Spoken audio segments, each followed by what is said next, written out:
Hello दोस्तों, कैसे हैं आप सब।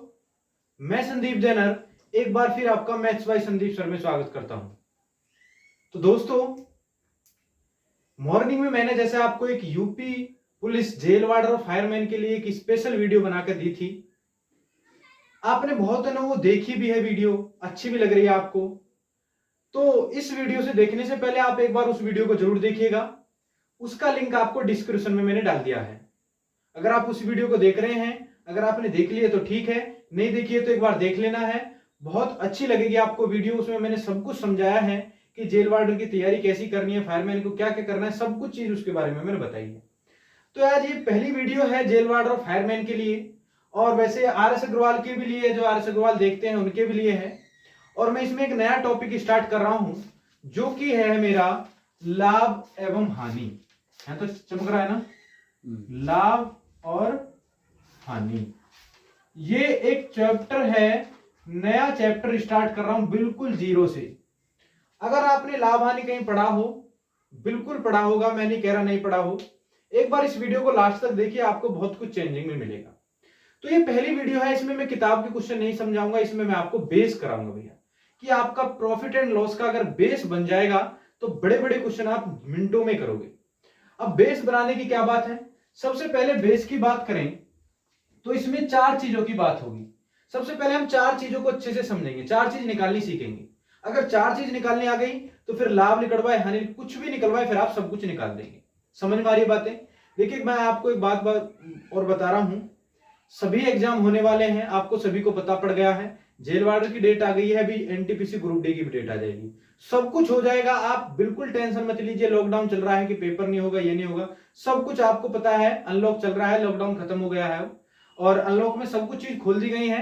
तो आप बिल्कुल मन लगा के दोबारा से लग जाइए पढ़ाई में और अपनी जल्दी जल्दी नौकरी ले लीजिए। देखिए, सबसे पहले बात करूं मैं, इसमें बात होती है भैया लाभ की। लाभ की बात करेंगे, सबसे पहले बात जो होती है वो एक होती है इसमें क्रिया मूल्य की। किसकी भैया? क्रिया मूल्य की, समझते चलना है। दूसरी जो बात होती है, मैं क्रिया मूल्य के बारे में जल्दी जल्दी थोड़ा समझा देता हूं। मैं क्लास स्टार्ट करूंगा, ये भी क्लास से रिलेटेड है। जब तक आपको इन छोटी छोटों की बातों की जानकारी नहीं है तो आप नहीं समझ पाएंगे आगे की बात। देखिए, क्रिया मूल्य की बात करें तो क्रिया मूल्य जो होता है वो कौन सा होता है भैया? खरीदा हुआ मूल्य। क्या होता है भैया? खरीदा हुआ मूल्य। अगर क्वेश्चन में बात आएगी कि किसी ने कोई वस्तु 500 रुपए में खरीदी है, किसी ने कोई वस्तु कितने रुपए में खरीदी है? 500 रुपए में खरीदी है। अगर वो 500 रुपए में खरीदी है तो सिंपल सी तुरंत बात है कि वो 500 रुपए में खरीदी गई वस्तु है, तो उसका क्या हो जाएगा? क्रिया मूल्य। अगर मैं दूसरी बात करूं, उसके विक्रय मूल्य क्या होता है? क्या होता है भैया? विक्रय मूल्य। जो विक्रय मूल्य होता है इसका हो जाता है भैया बेचने वाला मूल्य। क्या हो जाता है भैया? बेचने वाला मूल्य। क्या होता है भैया? बेचने वाला मूल्य। देखिए, वीडियो में लगे रहेंगे मेरे साथ आप, मैं कह रहा हूं आपसे बहुत कुछ सिखाऊंगा अभी आपको। ये छोटी बात है, मुझे पता है आपको सबको आती है, बशर्ते बहुत को नहीं आती होगी, मैं जीरो मान के पढ़ा रहा हूं। बेचने वाला मूल्य, तो विक्रय मूल्य क्या हो गया भैया? बेचने वाला मूल्य। क्रिया मूल्य क्या हो गया? खरीदा मूल्य हो गया। इसका मतलब कहीं भी अगर बात आएगी क्रिया मूल्य की तो आपके माइंड में आ जाएगा भैया क्या हो गया? खरीदा हुआ मूल्य। विक्रय मूल्य की बात आएगी तो क्या होगा? बेचने वाला मूल्य। लाभ और हानि की बात करते हैं, फिर अपनी जल्दी से पहुंचेंगे। अगर मैं लाभ की बात करता हूं, क्या करता हूं भैया? लाभ या हानि की। सबसे पहले लाभ की बात करूं, जो क्रिय मूल्य होता है, अब ये क्या होता है? क्रिय मूल्य से अतिरिक्त, क्रिय मूल्य से अतिरिक्त धन जो मिलता है वो क्या होता है भैया? लाभ होता है। क्रिय मूल्य अतिरिक्त मतलब मान लीजिए कोई मैंने पेन है, ये मार्कर है, मैंने 500 रुपए में, मान लीजिए 50 रुपए में खरीदा है और मैं आपको इसे 60 रुपए में दे दूं, तो क्रिय मूल्य से अतिरिक्त धन, इसका मतलब क्रिय मूल्य से मुझे कितना अतिरिक्त धन मिल रहा है? 10 रुपए मिल रहा है। और 10 रुपए जो क्या होगा मेरा भैया? वो लाभ बन जाएगा। बशर्ते पेपर में लाभ ने पूछ के वो लाभ प्रतिशत की बात करता है, मैं कोई फॉर्मूला नहीं लिखाऊंगा, बिल्कुल बिगर फॉर्मूला करेंगे आप, ठीक है। अगर हानि की बात करें, क्रिय मूल्य से, किससे भैया? क्रिय मूल्य से कम धन जो प्राप्त होता है, क्रिय मूल्य से जो कम धन प्राप्त होता है वो क्या हो जाती है भैया? हानि हो जाती है। तो ये तो रही लाभ हानि की बेसिक बात जो मैंने आपको समझा दी है। अब चलते हैं थोड़ा क्वेश्चन की तरफ और बहुत अच्छे से आप समझेंगे, बहुत अच्छे से आपको समझना है। और ये जेल वार्डर फायरमैन के लिए स्पेशल क्लास है, क्लास नंबर 1, जो कि आपको बहुत अच्छी लगेगी लास्ट तक अगर बने रहेंगे तो। देखिए, मैं आप सीधा सीधा चलता हूं। क्रिय मूल्य को कहते हैं हम इंग्लिश में कहते हैं भैया, क्रिय मूल्य को कहते हैं कॉस्ट प्राइस। क्या कहते हैं भैया? Cost price. अब कॉस्ट प्राइस को मैं लिखूंगा, क्या लिखूंगा भैया? सीपी। क्या लिखूंगा? सीपी। समझ में आई? कॉस्ट प्राइस को क्या लिख रहा हूं मैं? सीपी। तो क्वेश्चन आया है, एक मैं क्वेश्चन बनाता हूं अपने पास से, और बुक के क्वेश्चन मैं कल कराऊंगा। आज मैं आपको बेस तैयार करा रहा हूं, आज बेस तैयार करेंगे, कल को बुक पे पहुंचेंगे। इससे पहले बेस अच्छे से तैयार कर लें। तो जैसे मान लीजिए मैं आपसे कहूं कोई वस्तु है 1000 रुपए में खरीदी है, कितने रुपए में? 1000 रुपए में, और वो मैंने 1100 रुपए में बेच दी। कितने रुपए में? 1100 रुपए में बेच दी। सबसे पहले क्या है, ये खरीदी है, 1000 रुपए में मैंने क्या खरीदी है, और 1100 रुपए में मैंने वस्तु है बेच दी। क्वेश्चन में आया वस्तु पर लाभ या हानि प्रतिशत बताओ।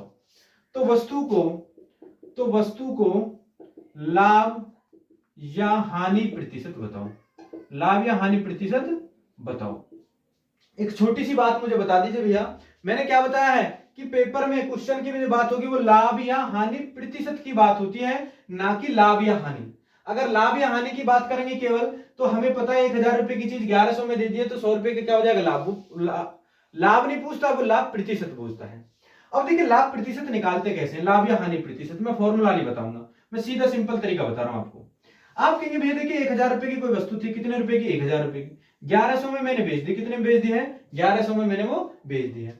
कुल मिलाकर कितने रुपए का लाभ लिया मैंने? 100 रुपए का। कितने रुपए का लाभ लिया है मैंने? 100 रुपए का। अब जो 100 रुपए का लाभ लिया है, और वो लिया किस पे है? 1000 पर। किस पर है भैया? 1000 पर। अब नोट कर बहुत से लिखवाते हैं कि क्रिया लाभ या हानि की जो गणना होती है वो क्रिया मूल्य पर होती है। अरे भैया आपको लिखवाने की जरूरत नहीं है, आपने 12th किया, आपने ग्रेजुएशन किया, आपको इतनी जानकारी होनी चाहिए कि जब लाभ या हानि को जब हम जांचेंगे वो हमें सीधा सीधा सिंपल तरीका होना चाहिए कि हमें जो खरीद कर लेकर रहे हैं उसी से तो लाभ हानि पता चलेगी। अगर मैं आपसे कहूं कि मैंने 200 रुपए का मारकर बेच दिया, कि मैं आपसे कहूं भैया मुझे लाभ या हानि हुई है बताइए, तो आप कहेंगे सर ये तो बताइए खरीदा कितने में था, जब भी तो लाभ या हानि बता पाएंगे। तो आप हमेशा याद रखना, लाभ या हानि की जो बात होती है वो क्रिया मूल्य से होती है। किससे होती है भैया? क्रिया मूल्य से होती है, तो हमेशा क्रिया मूल्य लेंगे। अब लाभ या हानि प्रतिशत, देखिए 100 रुपए 1000 का कितना प्रतिशत है, ये इसने पूछा है। देखिए 3 0 से 3 0 काट के कितना आ गया भैया? 10%। जो 10% निकल कर आया है, ये क्या निकल कर आया है भैया? लाभ प्रतिशत निकल कर आया है। क्या निकल कर आया है भैया? लाभ प्रतिशत। सबसे पहले आप नोट करेंगे, मैंने आपको लाभ निकालना सिखा दिया। लाभ निकालना आप सीख गए हैं, और लाभ निकालते कैसे हैं? जितने आपको रुपये दिए गए, जितने में आप फालतू में बेच रहे हैं उसको ऊपर रखिए, जितने में आपने खरीदी है उसको नीचे रुके, 100 की गुणा मारेंगे, क्या आ जाएगा आपका? लाभ प्रतिशत। क्या आ जाएगा भैया? लाभ प्रतिशत। समझ में आई? ठीक है, मैं जल्दी जल्दी से छोटी छोटी सी बात को क्लियर करता चलूंगा और आपको चारों चीज निकालनी सिखाऊंगा। लाभ निकालना आप सीख गए, अब हानि की बात करते हैं। देखिए कोई दिक्कत नहीं है, आपको बहुत कोई सब चीज आती होंगी, मैं जब भी 0 से पढ़ा रहा हूं, कल की क्लास बहुत अच्छी होगी। मैंने कहा 1000 रुपए की घड़ी खरीदी है और वो मैंने 800 रुपए में बेच दी। कितने रुपए में बेच दी? 800 रुपए। मैं आपको बता रहा था 1000 रुपए की चीज कितने में बेच दी मैंने? 800 रुपए में। अब आप कहेंगे भैया देखिए अब की बार कुछ आप हानि ले रहे हैं। क्या ले रहे हैं? हानि ले रहे हैं। तो सीधी सिंपल तरीका है कि सीधी सीधी हानि होगी, और वो पूछता है हानि प्रतिशत बताओ। क्या बताओ भैया? हानि प्रतिशत बताओ। जब हानि प्रतिशत बताएंगे तो कितने की हानि हो रही है? 200 की। और हानि जो होती है वो किस पर होती है भैया? क्रिया मूल्य पर। क्रिया मूल्य कितना है मेरा? 1000 है। इंटू 100 करेंगे, दोनों 0 से दोनों 0, और 10 से कितनी बार गया है? 20 बार। तो 20% की क्या हो जाएगी? आपकी हानि भी निकालना सीखेंगे। अब आगे बात करते हैं विक्रय मूल्य और क्रिया मूल्य निकालने की। देखिए इस चैप्टर में 4 चीज की बात होगी, लाभ की, हानि की, विक्रय मूल्य, क्रिया मूल्य। तो सबसे पहले हम इन 4 चीजों को अगर अच्छे से निकालना सीख जाएं तो कोई दिक्कत होगी? हमें नहीं होगी दिक्कत। तो ठीक है, अब चलते हैं हम क्रिया मूल्य की तरफ। क्रिया मूल्य निकालना सीखेंगे। देखिए समझिए भैया, क्रिया मूल्य निकालना सीखेंगे।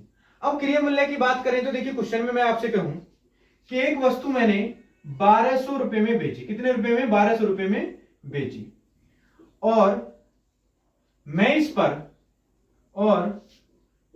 पर 20% का लाभ कमाता हूं। 20% का लाभ कमाता हूं। 20% का लाभ कमाता हूं। तो इस पर इसका वस्तु को खरीदा कितने में गया होगा? वस्तु को खरीदा कितने में गया होगा? समझ में आ रही है आपकी बातें? बहुत अच्छे से आप समझ रहे होंगे। तो वस्तु को खरीदा कितने में गया होगा? अब की बार देखिए आपको क्या दिया गया है? 1200 रुपए में वस्तु बेची है और इस पर 20% का लाभ कमाता है। इसका मतलब उसने एक चीज बताई आपको। आप हमेशा याद रखेंगे क्वेश्चन में कि जो आपको चीज दी जाए वो आपको उसके नीचे रखनी है। आपने समझ में आया कि 1200 रुपए में एक वस्तु बेची है। अभी से मैं मिटाता हूं, आपको समझाता हूं। देखिए अब हमें क्रिया मूल्य निकालने सीख रहे हैं। जैसे 1200 में बेची है, अब मुझे अगर बात बता देंगे जो ये 1200 में बेची है वस्तु, और हम एक बात देखें तो क्रिय मूल्य हमेशा कितना होता है भैया, 100% होता है। कितना परसेंट होता है, 100%। अगर देखिए ये क्या इसका सीपी है, इसे 100% में खरीदा है, अगर इसे 20% लाभ में बेचेगा तो वो कितने में बेचेगा, 120% में, और 120% क्या हो जाएगा, इसका एसपी हो जाएगा। और एसपी का मतलब होता है भैया सेलिंग प्राइस या विक्रय मूल्य।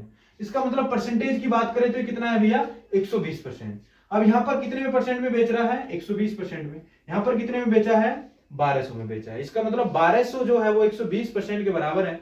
अगर 100% निकाला जाए तो क्रिय मूल्य पूछ रहा है वो, तो क्रिय मूल्य निकालेंगे तो देखिए कितनी बार गया ये, इससे 10 बार गया, और कितना हो जाएगा भैया, 1000 रुपए। कितना रुपए हो गया भैया, 1000 रुपए। तो आप समझ रहे होंगे कि आप क्रिय मूल्य भी निकालना सीख गए हैं। क्या निकालना सीख गए भैया, क्रिय मूल्य भी। अगला क्वेश्चन मैं आपको देता हूं, आप वीडियो पॉज करके खुद करने की कोशिश करेंगे, ठीक है नहीं। अभी देखिए मैंने लाभ आपको सिखाया है, हानि मैंने आपको सिखाया है, क्रिय मूल्य मैंने आपको सिखाया है, अभी विक्रय मूल्य भी मैं आपको सिखाऊंगा। पहले क्रिय मूल्य पर ही बात करेंगे। एक क्वेश्चन और ले लेते हैं।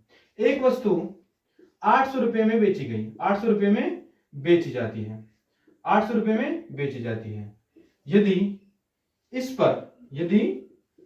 पर 20% हानि हुई हो, 20% हानि हो, तो वस्तु का क्रिय मूल्य क्या है, वस्तु का क्रिय मूल्य क्या है, मुझे बता दीजिए एक बार। आप वीडियो पॉज करके इस क्वेश्चन को करेंगे, आप निकाल लेंगे, बहुत बढ़िया। देखिए मैं छोटे छोटे क्वेश्चन को लेके उठा के चल रहा हूं, और मैं एक ही क्वेश्चन कराऊंगा आपके आर एस अग्रवाल का, बिल्कुल टेंशन मत लीजिएगा। ये बेसिक क्लास है प्रॉफिट एंड लॉस की, देखते लीजिए अच्छे से। अब आपसे कहूंगा, देखिए आप ठीक है आप कर लिया होगा, मैं आपको बता देता हूं। आप कहेंगे भैया देखिए 800 रुपए में आपने बेची है, और हमें पता है कि आपने कितने परसेंट में बेची है, उसको हम नीचे रख लेंगे, क्योंकि वो भी उसका विक्रय मूल्य ही होता है।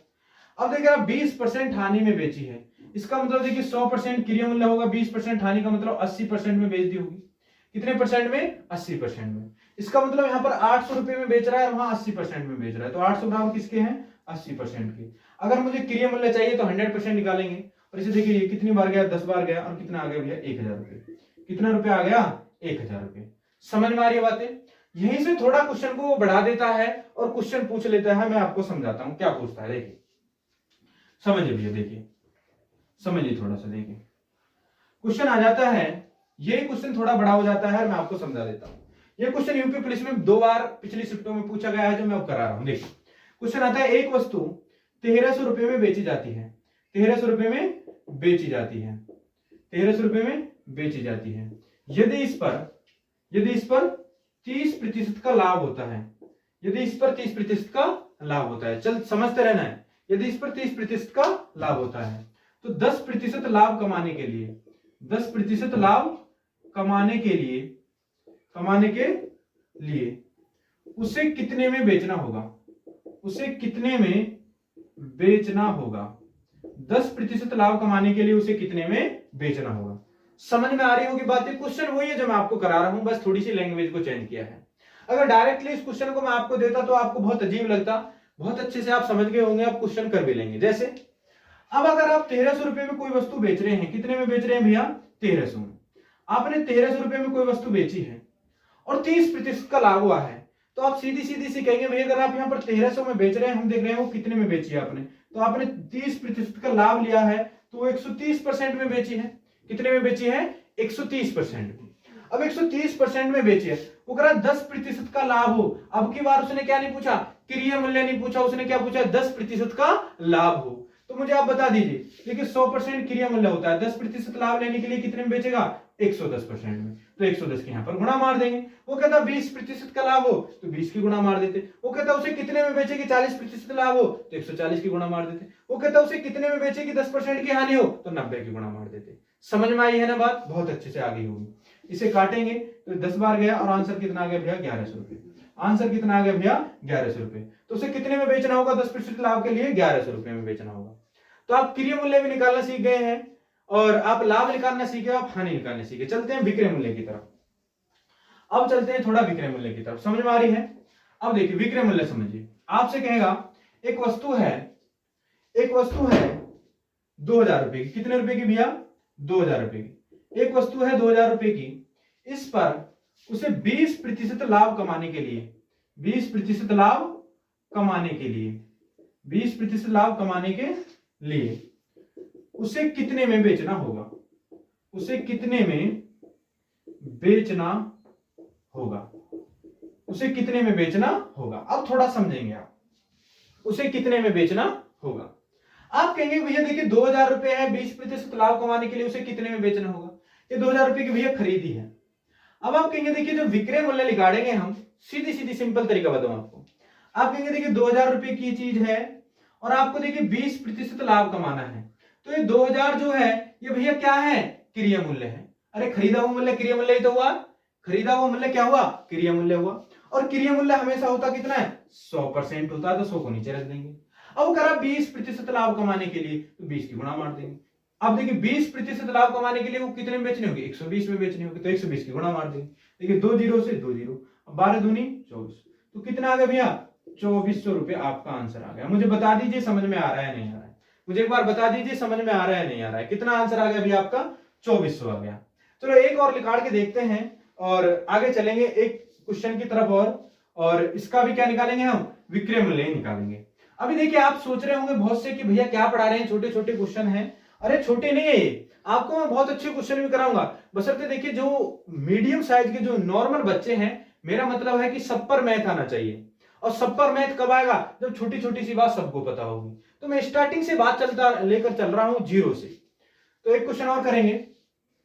मैंने कहा आपसे एक वस्तु है और वो 2400 रुपए में खरीदी गई है। कितने रुपए में? 2400 रुपए में। 2400 रुपए में खरीदी गई है। एक वस्तु कितने रुपए में? 2400 रुपए में खरीदी गई है। उसे 40% लाभ कमाने के लिए, उसे 40% लाभ कमाने के लिए, 40% लाभ कमाने के लिए कितने में बेचना होगा? कितने में बेचना होगा? कितने में बेचना होगा? बेचने का मतलब है भैया विक्रय मूल्य। बेचने का मतलब क्या हो गया? विक्रय मूल्य। तो आपसे क्या निकलवाया इसका? विक्रय मूल्य। तो ये क्वेश्चन का आपको आंसर कमेंट्स बॉक्स में बताना होगा। इस क्वेश्चन का आपको आंसर कमेंट्स बॉक्स में बताना होगा। तो देखिए मैंने कुछ आज ज्यादा वीडियो लंबी नहीं रखते हैं, ये मैंने प्रॉफिट एंड लॉस स्टार्ट किया है आपका। और प्रॉफिट एंड लॉस में मैंने आपको बस वो चीज सिखाई है जो बेसिक चीज होती है प्रॉफिट एंड लॉस में, जो आगे आने वाले अभी जितने भी एग्जाम कराएंगे आपके, जो जितने भी क्वेश्चन कराएंगे उनमें सबका इनमें यूज होगा। तो मैंने आपको क्या क्या निकालना सिखाया है? सबसे पहले मैंने आपको लाभ निकालना सिखाया, सीख गए। हानि निकालना सिखाया, सीख गए। आपको क्रिया मूल्य निकालना सीख गए। विक्रय मूल्य आपको निकालना सीख गए। अगर आप इन चार चीजों को निकालने सीख गए तो लाभ, हानि, क्रिया, विक्रय, इनसे ही सगली बात आएंगे और आप अच्छे से समझते चलेंगे। तो अगर आपको वीडियो अच्छी लगी है तो वीडियो को लाइक जरूर करिए। और देखिए थोड़ी सी मैं इतनी मेहनत कर रहा हूं तो मेरे लिए थोड़ी सी आप भी मेहनत करिए। थोड़ी सी वीडियो को शेयर कर दीजिए करें और बताया करें बच्चों को। देखिए जो आप RS अग्रवाल पढ़ रहे हैं, मैंने 2 चैप्टर करा दिए हैं, ये तीसरा चैप्टर स्टार्ट कर रहा हूं मैं। और मैं परसेंटेज इसलिए स्टार्ट नहीं करी, परसेंटेज में किरण की स्टार्ट कर रहा हूं। इसका लाभ हानि कर दिया है, किरण की परसेंटेज स्टार्ट करेंगे तो बहुत अच्छे से आपकी समझ में आ रहा होगा। अगर अच्छी लगती है तो वीडियो को ज्यादा से ज्यादा लाइक किया करे भैया। चैनल को सब्सक्राइब करवाओ ज्यादा से ज्यादा और बच्चों को बताओ, ठीक है नहीं? वीडियो देखने के लिए बहुत